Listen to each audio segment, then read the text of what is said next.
الله أكبر الله أكبر الله أكبر الله أكبر الله أكبر الله أكبر الله أكبر الله أكبر الله أكبر الله أكبر كبيرا والحمد لله كثيرا وسبحان الله بكرة وأصيلا لا إله إلا الله وحده لا شريك له له الملك وله الحمد يحيي ويميت وهو على كل شيء قدير الحمد لله الذي هدانا إلى صراط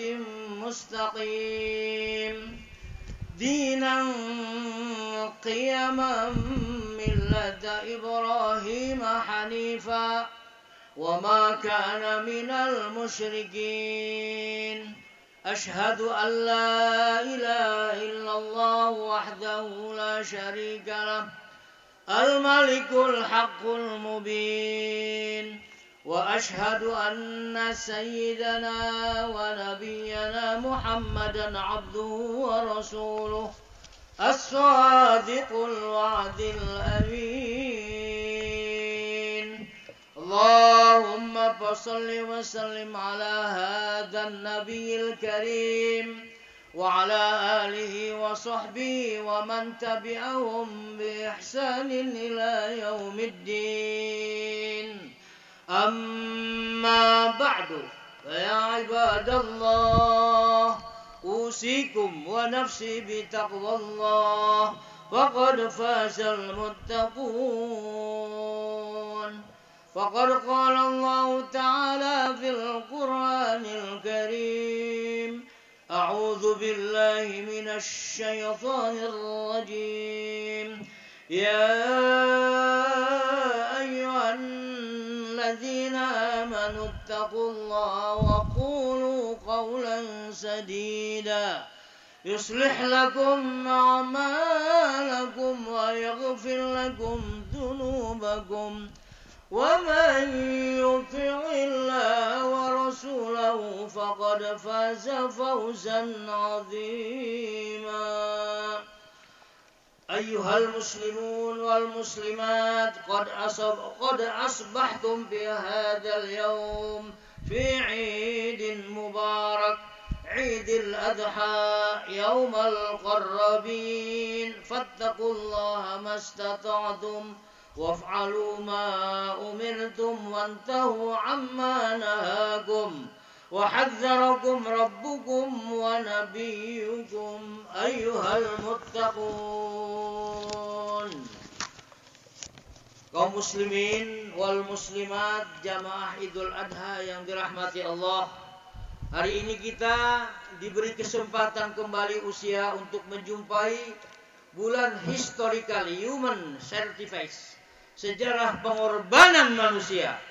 Peristiwa yang tercatat dalam sejarah kemanusiaan, bukan hanya dalam literatur Islam semata. Bahkan dicatat dalam Taurat, dicatat dalam Injil. Sejarah yang terus diingat manusia sebagai kesungguhan dan kepatuhan kepada Allah, bahkan kerelaan untuk mengorbankan nyawa sebagai kepatuhan pada perintah Allah Subhanahu wa ta'ala. Perintah Allah untuk mengorbankan nyawa manusia seperti yang terjadi pada Nabi Allah Ibrahim dan Ismail sudah barang tentu tidak ada lagi di masa kini dan di masa depan. Tetapi pengorbanan, ketundukan, kerelaan dan penyerahan diri seorang hamba Allah masih terus berlangsung kini dan masa depan. Baik pengorbanan harta, jiwa dan bahkan nyawa sampai hari kiamat. Peristiwa pengorbanan Ibrahim dan Ismail bukan menjadi tolak ukur untuk kita, karena itu mungkin terlalu tinggi dan terlalu berat untuk dilakukan. Tetapi kita masih bisa mengekspresikan pengorbanan pada wilayah kehidupan yang lainnya. Pengorbanan seorang muslim untuk meninggalkan pekerjaan sejenak untuk menghadap Allah ketika azan berkumandang. Pengorbanan seorang muslim untuk menyisihkan sebagian hartanya untuk berbagi kepada sesama. Pengorbanan seorang suami untuk bekerja keras demi menghidupi keluarga. Perjuangan orang tua untuk mendidik dan mengarahkan anak-anaknya. Pengorbanan seorang pemimpin untuk bersikap adil kepada semua rakyatnya tanpa membeda-bedakan asal daerah, golongan atau partainya. Pengorbanan seorang yang kaya untuk tetap taat kepada Allah, dermawan, rendah hati dalam keadaan kaya pun. Pengorbanan orang yang miskin untuk bersabar atas keadaannya sambil terus berikhtiar merubah nasibnya, tidak menghalalkan segala cara demi merubah keadaannya. Pengorbanan seorang pedagang untuk tetap jujur, amanah pada aktivitas jual belinya, dan pengorbanan di berbagai bidang sepanjang tidak melanggar syariat Allah Subhanahu wa taala. Allahu akbar, walillahil hamd. Hadirin sidang Jumat yang dimuliakan Allah. Hakikat berkorban bukan semata penyembelihan hewan pada hari raya kurban, pada hari tasyrik lalu membagi-bagikan untuk dirinya sendiri dan untuk lainnya. Tetapi peristiwa ini sungguh memiliki makna simbolik bagi manusia, yaitu bahwa di dalam diri manusia ada rasa kebinatangan, ada jiwa buas, ada pemangsa, tidak kenal malu, egois, individualistis, apatis, tak kenal belas kasihan, tak berperasaan dan lainnya, hendaknya dihilangkan, dipupus, dibuang dalam diri kita manusia. Allahu akbar, Allahu akbar, Allahu akbar. Hari ini seluruh umat Islam di dunia merayakan sebuah perayaan yang agung, yaitu perayaan Idul Adha, mengingatkan kepada kita sebuah kisah yang besar yang Allah Subhanahu wa taala kisahkan di dalam Al-Qur'anul Karim. Kisah penyembelihan yang agung, penyembelihan yang dilakukan oleh Nabi Ibrahim alaihissalam, yang diperintahkan Allah untuk menyembelih anak kesayangannya, anak yang telah ia tunggu berpuluh-puluh tahun. Namun ternyata ketika diberikan oleh Allah, Allah memerintahkan Nabi Ibrahim untuk menyembelih anaknya. Hati siapa yang tidak merasa bersedih ketika ia diperintahkan untuk menyembelih anaknya yang paling ia sayangi? Hati siapa yang tidak akan merasa berat menghadapi perintah yang sangat pahit seperti itu?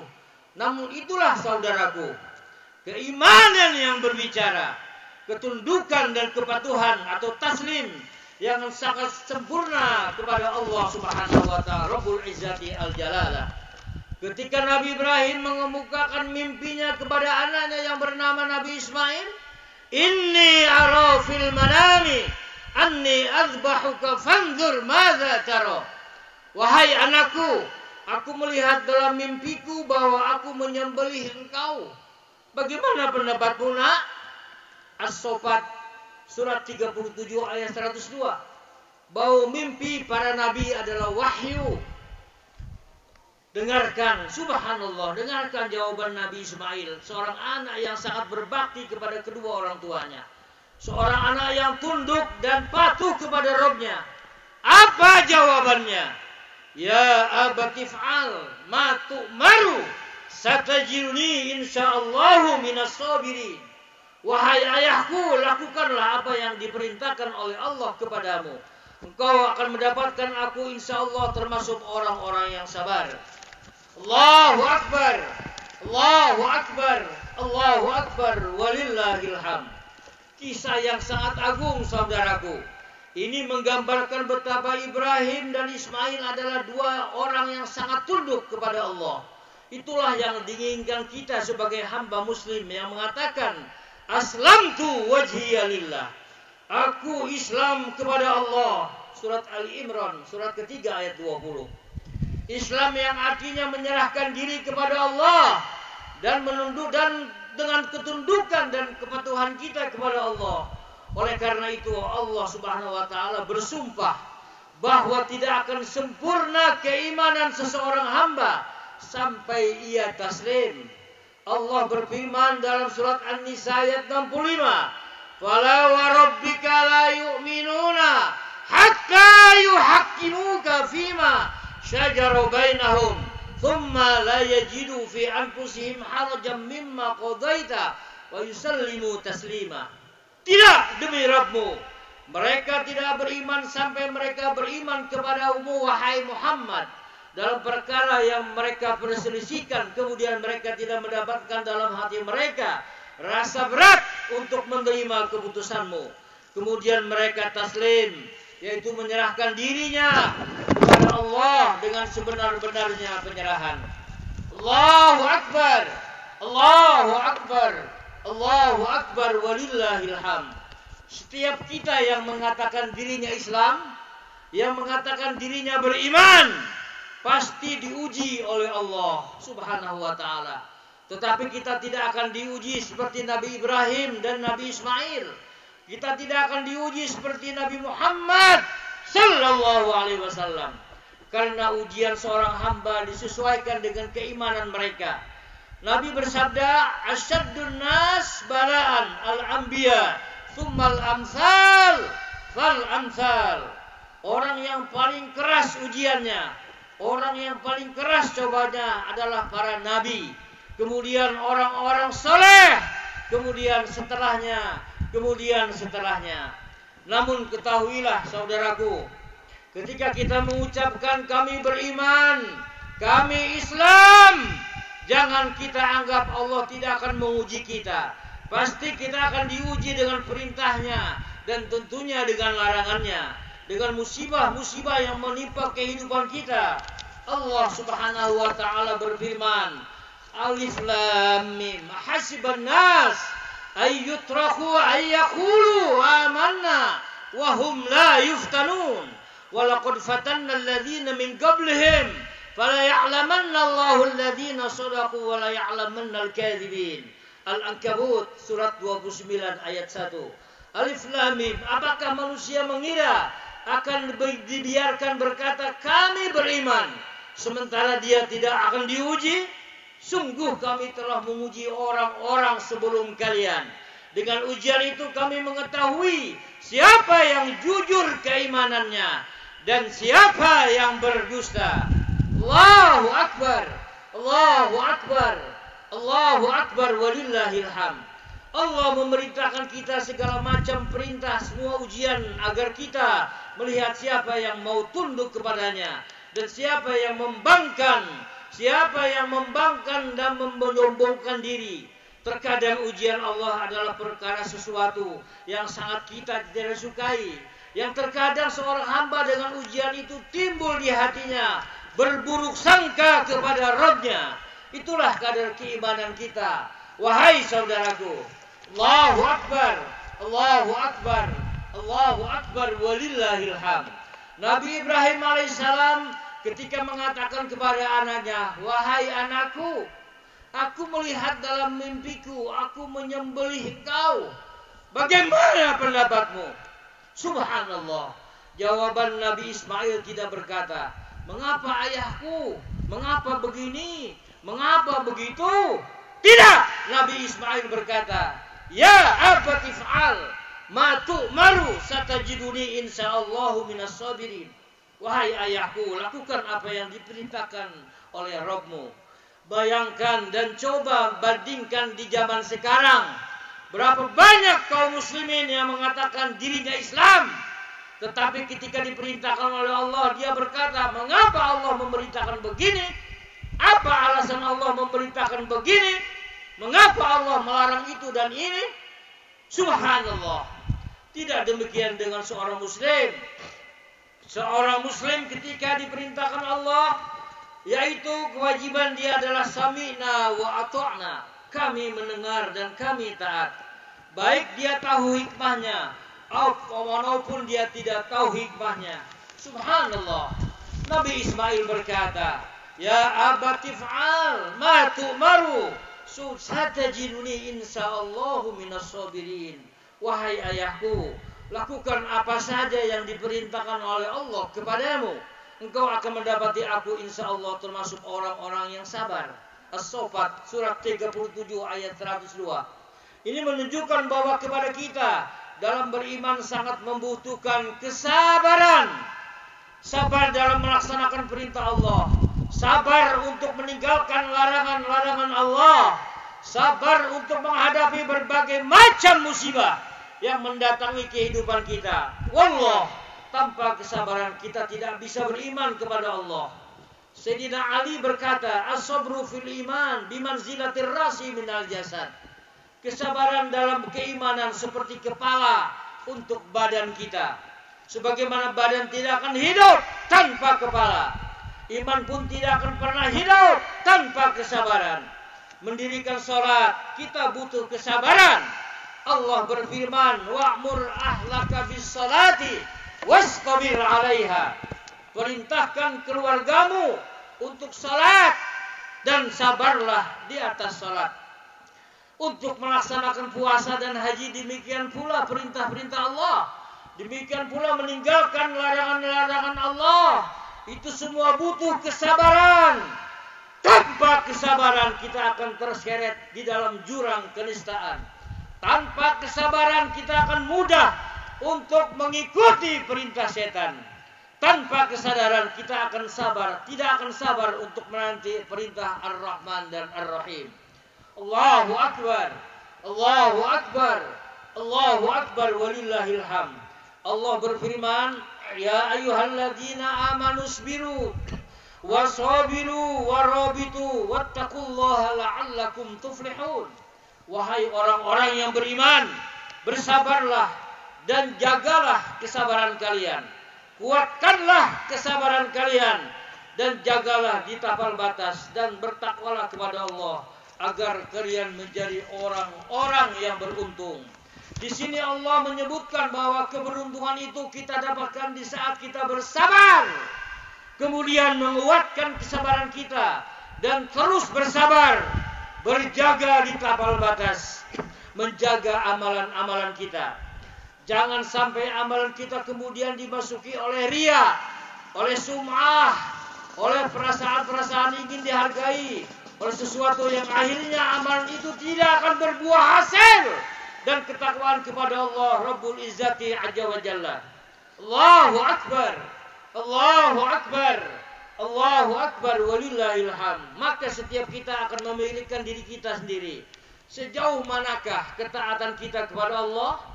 Sejauh manakah taslim kita untuk mengucapkan sami'na wa ata'na kepada Allah? Demi Allah, saudaraku, tidak ada yang paling menghancurkan jiwa sami'na wa ata'na kecuali dua perkara. Yang pertama, ittiba'ul hawa, mengikuti hawa nafsu dan syahwat. Dan yang kedua adalah hubbud dunia, sangat mencintai dunia. Lihatlah sebuah kisah yang mungkin sering kita mendengar yang terjadi di zaman Nabi Allah Musa alaihissalam. Ia seorang yang bernama Bal'am, seorang laki-laki yang Allah ajarkan kepadanya ayat-ayat Allah, seorang laki-laki yang telah menguasai dan hafal Taurat. Diajarkan oleh Allah ayat-ayatnya. Namun apa yang terjadi? Ia tinggalkan ayat-ayat Allah. Ia lebih memilih kehidupan dunia. Maka Allah pun kemudian mengisahkan kisah Bal'am ini di dalam Al-Quran surat Al-A'raf ayat 175. Watlu alaihim naba'alladzi atainahu ayatina fansalakha minha fa'atbahu syaitan fakana minal gawin. Bacakan kepada mereka wahai Muhammad tentang berita orang-orang yang kami ajarkan ayat-ayat kami kepadanya. Lalu kemudian dia lepas dari ayat-ayat kami. Lalu setan pun mengikuti dan jadilah ia orang-orang yang tersesat di jalan. Lalu Allah Subhanahu wa taala berfirman, "Walau syi'na rafa'nahu biha, walakinnahu akhlada ilal ardi wattaba'a hawa." Kalaulah kami kehendaki, kami akan angkat derajatnya dengan ayat-ayat kami itu. Akan tetapi kata Allah, sayang, dia mengikuti hawa nafsunya dan dia lebih condong kepada kehidupan dunia. Akhirnya ia tinggalkan ayat-ayat Allah, akhirnya ia buang ayat Allah di belakang punggungnya. Maka Rasulullah Shallallahu Alaihi Wasallam Nabi kita bersabda, Inna mimma akhsha alaikum syahawatil ghaib fi butunikum. wa furujikum wa mudillatil fitan. Sungguh Allah di antara yang aku takutkan, kata Nabi, atas kamu adalah umatku wahai adalah syahwat, mengikuti hawa nafsu dan perut kamu, dan pula pada kemaluan kamu, serta fitnah-fitnah yang menyesatkan. Berapa banyak kaum muslimin yang tidak peduli dengan agamanya demi mendapatkan dunianya, demi mendapatkan hartanya, demi mendapatkan kedudukannya. Berapa banyak kaum muslimin dan muslimat sibuk dengan memikirkan kedudukannya. Dia tidak peduli lagi apakah agama Allah itu diganggu atau tidak. Yang terpenting bagi saya mendapatkan kedudukan. Yang penting bagi saya mendapatkan harta. Wallahi, orang yang seperti ini tidak tentu lebih baik, lebih berbahaya dari serigala. Imam Bukhari dan Muslim meriwayatkan suatu hadis. Rasulullah bersabda, "Ma gimbani ja'i'ani ar-ursila fi ghanami bi afsadalaha min hirsil mar'i 'alal mal wasyarafi lidini." Tidaklah 2 ekor serigala lapar yang dilepas pada sekelompok kambing itu lebih berbahaya daripada orang yang begitu tamak, orang yang begitu rakus terhadap harta dan kedudukan, dan itu bisa menghancurkan agamanya. Allahu Akbar, Allahu Akbar, Allahu Akbar, walillahil hamd. Kewajiban kita, saudaraku, sadarilah bahwa kita adalah hamba Allah yang diciptakan oleh Allah untuk beribadah kepadanya. Sadarilah bahwa kita akan kembali kepada Allah. Kita akan dimintai pertanggungjawaban oleh Allah. Wallahi, setiap kita jangan berkata, saya sudah beriman, saya insya Allah akan istiqomah sampai akhir hayat saya. Kita tidak pernah tahu kita akan mati di atas apa. Hari ini mungkin kita masih beriman kepada Allah. Hari ini kita mungkin masih mentaati perintah Allah. Tetapi kita tidak tahu apa yang akan terjadi di masa depan. Berapa banyak orang-orang yang gugur di tengah jalan menghadapi ujian, ternyata dia tidak lulus padanya. Berapa banyak orang yang tadinya beriman kepada Allah, ternyata Allah putar hatinya, Allah balikkan hatinya, akhirnya lebih condong kepada kekufuran dan kesesatan. Jangan kita menganggap bahwasanya kita sudah banyak amalannya, saya sudah banyak ilmunya, tidak mungkin saya tersesat. Tidak, wallahi, contoh-contoh terlalu banyak. Kita mendengar ada orang kiai yang lulusan Madinah, sekolah di luar negeri, dia belajar di negeri sana, dia mempelajari tentang Islam dan iman, tetapi subhanallah, ketika berubah diputar oleh Allah hatinya, ia malah melecehkan Islam, melecehkan jenggot, melecehkan sunnah Nabi Sallallahu Alaihi Wasallam. Maka dari itulah saudaraku, tiada lain kita harus beriman dan berucap kepada Allah, ya muqallibal qulub, tsabbit qalbi ala dinik. Wahai yang membolak-balikan hati, kuatkanlah hati ini untuk segera selalu tegar di atas agamamu. Ini yang Rasulullah Sallallahu Alaihi Wasallam minta kepada Allah. Ini yang selalu Rasulullah Nabi kita Sallallahu Alaihi Wasallam ucapkan. Allahumma musarribil qulub, sarrib qulubana ala ta'atik. Wahai yang memalingkan hati, palingkan hati kami untuk senantiasa mentaati Allah Rabbul Alamin. Itu yang selalu kita minta, saudara-saudaraku. Jiwa sami'na wa ata'na itu selalu kita pupuk dalam hati kita. Kemudian kita pun diminta kesabaran. Karena saudaraku, tidak ada pemberian yang paling baik, pemberian yang paling luas yang Allah berikan kepada seorang hamba daripada kesabaran. Rasulullah SAW bersabda, wa ma'u'tiya ahadun min ata'in khairun awasa'u minas sabri.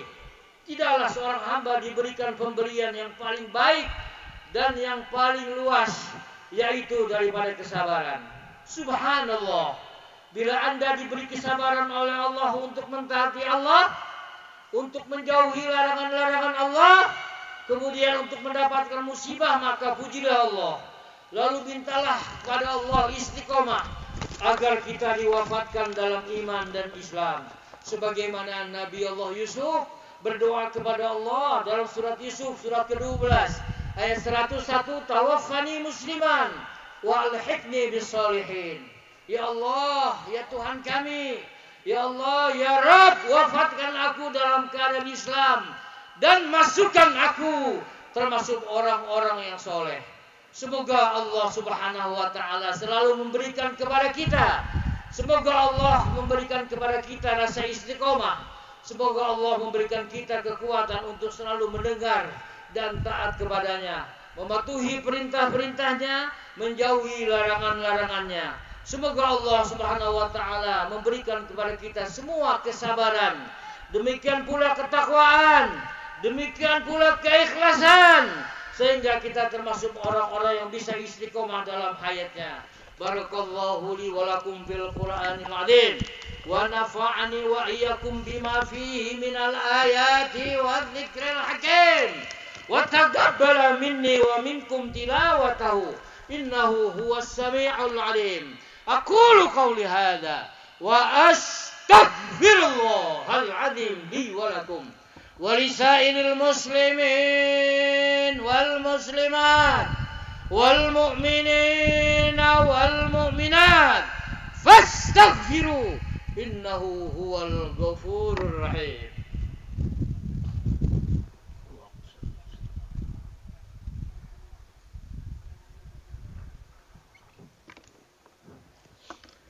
Allahu akbar, Allahu akbar, Allahu akbar, Allahu akbar, Allahu akbar, Allahu akbar, Allahu akbar, Allahu akbar, Allahu akbar. Alhamdulillahilladzi amarna bittaqwa. Asyhadu an la ilaha illallah wahdahu la syarika lah. الذي نهانا عن اتباع الهوى وأشهد أن سيدنا ونبينا محمدا عبده ورسوله الذي لا ينطق عن الهوى إن هو إلا وحي يوحى. اللهم صل وسلم على سيدنا محمد وعلى آله وأصحابه الذين نالوا المرتبة العليا والمنزلة القصوى. أما بعد فيا عباد الله اتقوا الله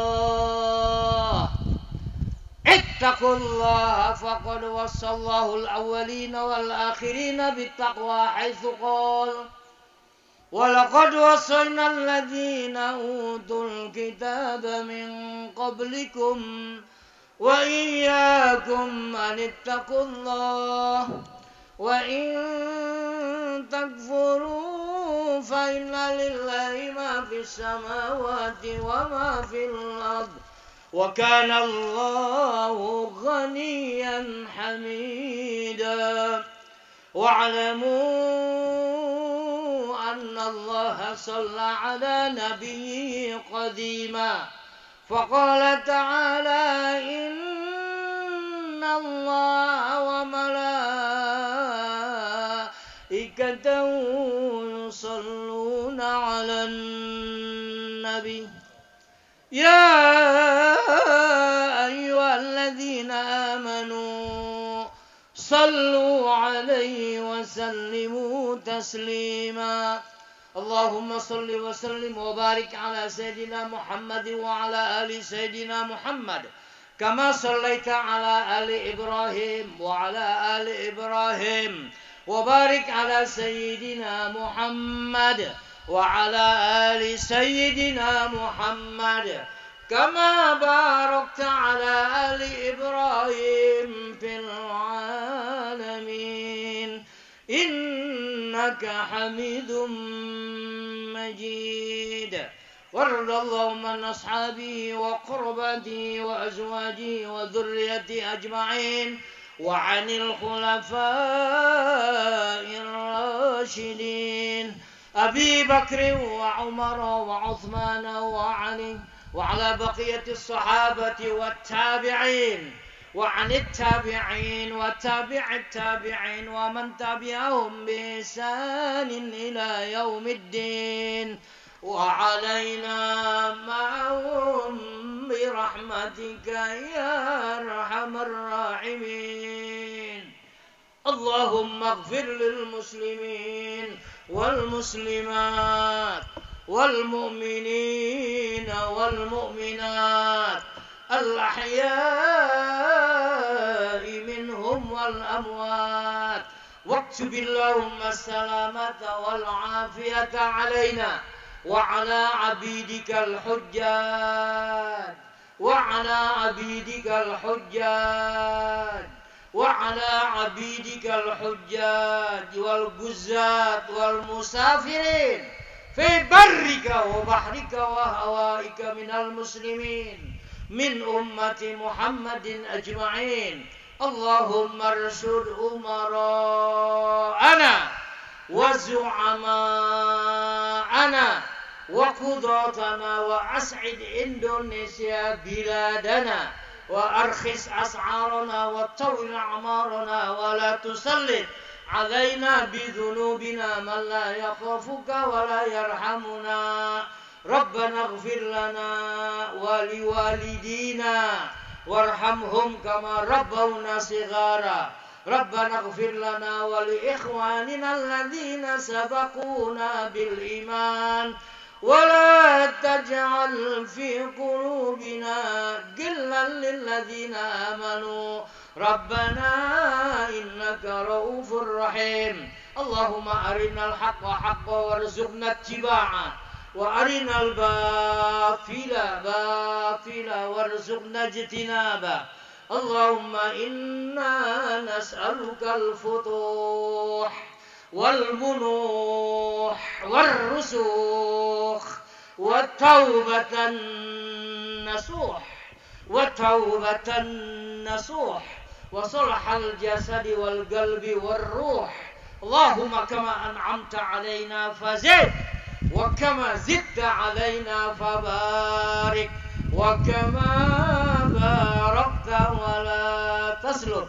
ربنا آتنا في الدنيا حسنة وفي الآخرة حسنة وقنا عذاب النار. عباد الله، إن الله يأمر بالعدل والإحسان وإيتاء ذي القربى وينهى عن الفحشاء والمنكر والبغي يعظكم لعلكم تذكرون. فاذكروا الله العظيم يذكركم واشكروا على نعمه يزدكم واسألوه من فضله يعطكم ولذكر الله أكبر.